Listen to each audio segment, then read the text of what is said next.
Hey guys, what's up? Mike MacDonald here, just coming out of Minneapolis, Minnesota. And do you struggle with how to recruit people that are more successful than you? Well, today's video, I just want to give you a couple tips on how you can recruit people that are more successful than you. So basically, one concept that you want to keep in mind, first off, when you're recruiting, is the idea of that you want to recruit up. So what does that mean? Well, basically, you can look at your sphere of influence on a scale of 1 to 10. So it doesn't really matter where you're at on the scale, but let's say, for example, you're a 7. So when most people go out and recruit, it's going to be easier for them to talk to people that are lower on the scale, the 6s, the 5s, the 4s, the 3s, whatever. It's going to be easier to talk to those people, and then it's most likely going to be more intimidating to talk to people that are going to be higher than you on the scale. So maybe those are the 8s, 9s, and 10s.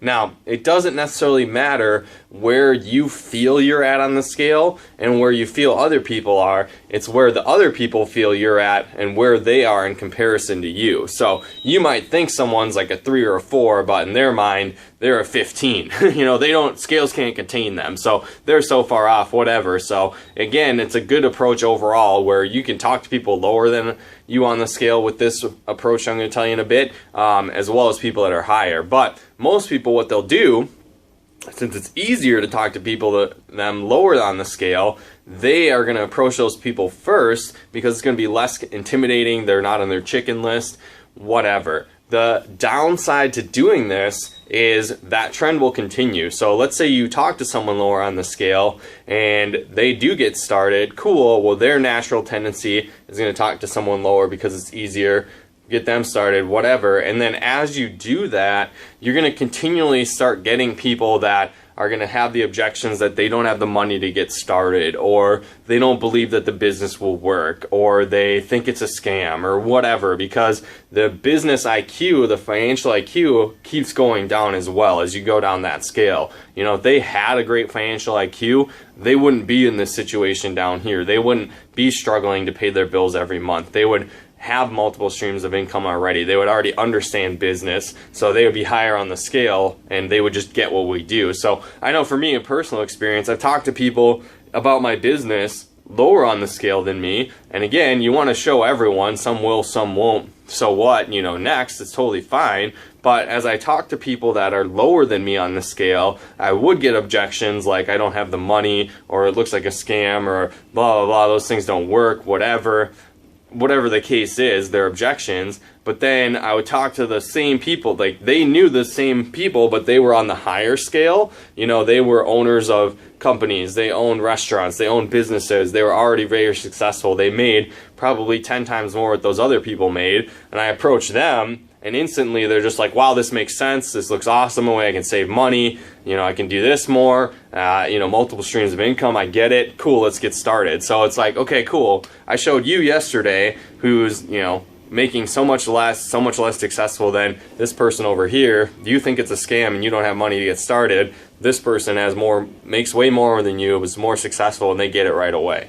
It's like, oh, well, maybe I should focus on talking to these people. So again, that's why you want to recruit up first off. Now, when you are talking to these people, what you want to do is you can, first off, you want to stroke their ego. And again, don't be fake about it. You know what they are. You know them, right? So you know what kind of success they have. You have that relationship. So again, maybe they own a business, or maybe they're very successful in corporate America, or you know, maybe they've got all kinds of education behind them, whatever the case is. So when we're approaching these people, you can lead with the effect of this and be like, hey, you know, Bob, I know you've been super successful in the past, and I know you're really business minded and you're crushing it in your business right now, and you know, I've always looked up to you. Well, I'm working on a project that I'm really excited about, and I was honestly just wondering if I could maybe get a little bit of your time to get your opinion on what I'm working on.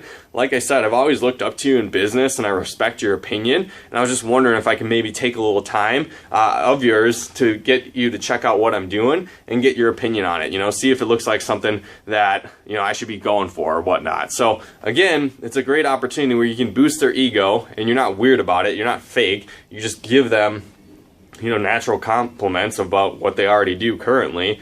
And then at that point, you ask them for a moment of their time. And most people, they love telling you their opinion. Most people love to talk about what they think and how they view things. So, if you boost their ego, you humble yourself, and then ask for their opinion, almost all the time they're going to be like, yeah, I'll take a little bit of time. I can see what you have going on. And again, your job is just like anyone else.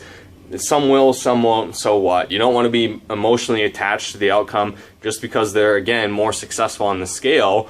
But just in my experience, like I said, the more successful people, they usually just get it right away. So again, you're not most likely not going to get as many objections.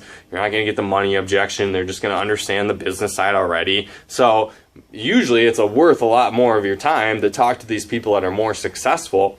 Also, when you teach that idea of recruiting up in your business where the 7s are talking to the 8s, 9s, and 10s, well, cool, if we do that, we get a 8 started, now they're talking to 9s and 10s, we get a 9 started, we're talking to 9s and 10s, 10s are talking to 10s and 9s, so it's a vicious cycle recruiting up. And then once you get into these markets, they're already successful, they're not struggling financially, so they can afford your products, they can afford to get started in your business, and it's going to make sense because they're already on a higher financial IQ. So these people, your business will just flourish and multiply a lot faster when you get into these markets. So recruit up, and again, use that invite to have them see the business the correct way, and you'll get a lot more eyeballs on your presentation. So, hopefully you guys got a lot of value and benefit out of this video. If you still want to take your inviting further and move your business faster, head on over to CoachMikeMacDonald.com, enter your name and email. You're going to get my free audio training,